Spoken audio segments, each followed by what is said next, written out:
जय भीम जय Maharashtra.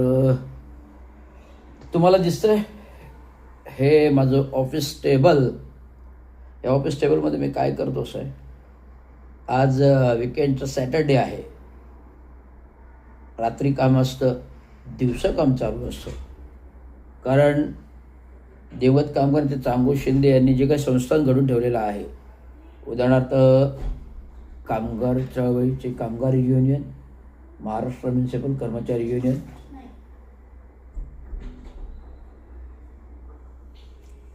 Maharashtra municipal कर्मचारी union आणि विविध पत्रकार यांचं कोणकोणत्या कार्यालयात कशी पत्रं कुठल्या विषयात दिले त्याचा आढावा. आणि सोमवारच्या महासभेमध्ये 20 तारखेला जो काही ठराव येतोय, शांतता क्षेत्र आणि आंदोलनावर बंदी आणि 100 मीटर पलीकडे, तो जो प्रस्ताव आहे तो डिसेंबर 2023 म्हणजे घटनाबाह्य आहे. आणि घटनेच्या बाह्य असल्यामुळे डिसेंबर 2023 आहे, त्यामुळे 90पेक्षा जास्त दिवस झाले, त्यामुळे तो बाद झालेला आहे.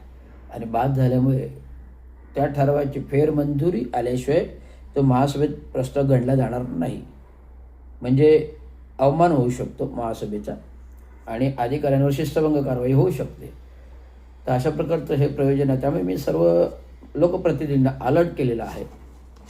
लोकप्रतिनिधींना अलर्ट केलेलं आहे की असं 2023चा प्रस्ताव आहे डिसेंबर, आणि महासभेत त्याच प्रस्तावावर मंजुरी आपल्याला ठराव घेता येणार नाही, त्याला फेरमंजुरी घ्यावी लागेल. कारण एखादा प्रस्ताव 90 दिवसापेक्षा जास्त झाला आहे, म्हणजे वर्षापेक्षा जास्त झाला आहे, तर त्यांना फेरमंजुरी घ्यावी लागते आणि नंतर तो प्रस्ताव पुनर्मंजुरीसाठी मग ठरावातून यावा लागतो. पण तशी काही प्रक्रिया सुरक्षा अधिकारी फर्डे यांनी केलेली नाही आहे आणि थेट ठराव आणलेला आहे. तो घटनाबाह्य आहे. मग त्याच्यावर एक मग अवमान महासभेचा होऊ शकतो आणि अधिकाऱ्यावर शिस्तभंग होऊ शकते, कारण हा शिस्तीचा शवशक्तीचा नियम आहे. तर हे संपूर्ण कायद्याच्या दृष्टिकोनातून वाचन आणि बौद्ध धम्म चक्र प्रवर्तन समिती, तुम्हाला माहिती आहे बौद्ध धम्म चक्र प्रवर्तन समिती एक भलं मोठं संस्थान आहे जे अधिकृत आहे. भलं मोठं बौद्ध धम्म चक्र प्रवर्तन संस्थान आहे जे काही अधिकृत आहे. आणि या संस्थेची भली मोठी जागा आहे, बौद्धविहार आहे. या बौद्धविहाराचं पुढे वास्तूत रूपांतर करायचं आहे बौद्धविहाराच्या. त्याचं सर्वसामान्य जनसामान्यांसाठी वापर व्हावा. सार्वजनिक संस्था आहे, सार्वजनिक ट्रस्ट आहे.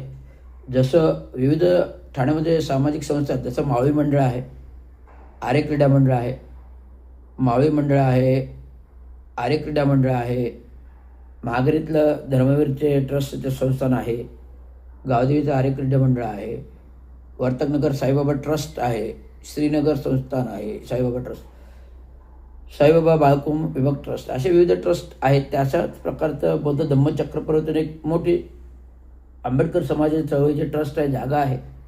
ही अधिकृत जागा बाबांनी करून गेली. त्याचं मूल्य व्हॅल्युएशन 300 ते 500 करोडच्या घरात आहे आणि ती अधिकृत जागा संपूर्ण केंद्र शासनाने मंजुरी आहे, संपूर्ण परवानगी आहेत. आणि असूनसुद्धा सदरच्या बाबा गेले 2012, त्यामुळे 12-14 वर्षे प्रकल्पाचं कामं रखडलेली आहेत. ते आता मार्गी लावायचे आहेत. ते मार्गी लावायचं काम धुरंधर कागदोपत्री कार्यक्रम सेवानिवृत्तीनंतर मी करत आहे. अशा प्रकारचं कार्य बघा. तुम्ही माझं टेबल भरलेलं आहे. तुम्हाला वाटतं रवींद्र शिंदे सेवानिवृत्त आहे, पण रवींद्र शिंदे सेवानिवृत्तीपर्यंत सामाजिक संस्थेची कामं मला सांभाळायची आहेत. कामगार वर्ग सांभाळायचे आहेत, कामगार चळवळ सांभाळायचे आहेत, कामगार चळवळ सांभाळायचे आहेत, कामगार चळवळबरोबर बौद्ध धम्मचक्र प्रवर्तन ट्रस्ट अधिकृत सांभाळायचे आहे. जो निर्णय 29 मे 2025 रोजी धर्मादाय ट्रस्टने दिला, जो अधिकृतरित्या ज्या आधीचे बॉडीला रिजेक्टेड केले आणि त्या आधीच्या बॉडीला रिजेक्टेड जुनी बॉडी जी होतो मी, तर माझ्या जुन्या बॉडीमधील संस्थानाला त्यांनी परवानगी दिली.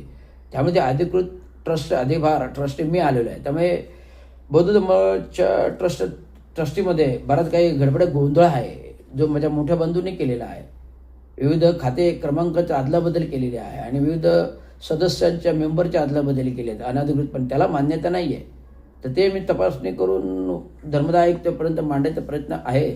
अधिकृत हे धर्मदाय बौद्ध धम्मचक्र ट्रस्ट लेटर पॅड आहेत. विविध मीटिंगच्या आता नुकतेच गेल्या 27/6/2026 रोजी 27/6/2026 रोजी रविवारच्या दिवशी मी सर्वसाधारण सभा घेतली आणि सर्व सभामध्ये जे काही रिक्त पद आहेत म्हणजे दिवंगत कामगारांचे जांगो शिंदे हे निधन झाल्यामुळे त्यांची अधिकृत जागा रिक्त आहे. कारण आता नवीन आदेशानुसार पद रिक्त आहे. सेक्रेटरी राजीनामा दिल्यामुळे ते पद रिक्त आहे.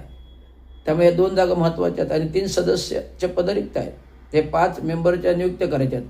त्यासाठी अधिकृत बौद्ध धम्म चक्रवर्ती जे काही टपाल आहे दस्तावेज आहे जो प्रभारी प्रभाकर जांगो शिंदे यांच्या ताब्यात आहे तो घेण्यासाठी त्याला अधिकृत आधी पत्र दिलेलं आहे. पत्रांती ते दप्तर मागणी केली आहे आणि जर नाही आलं तर कायदेशीर प्रक्रिया करण्यात येईल एवढं तुम्हाला सांगतोय. धन्यवाद.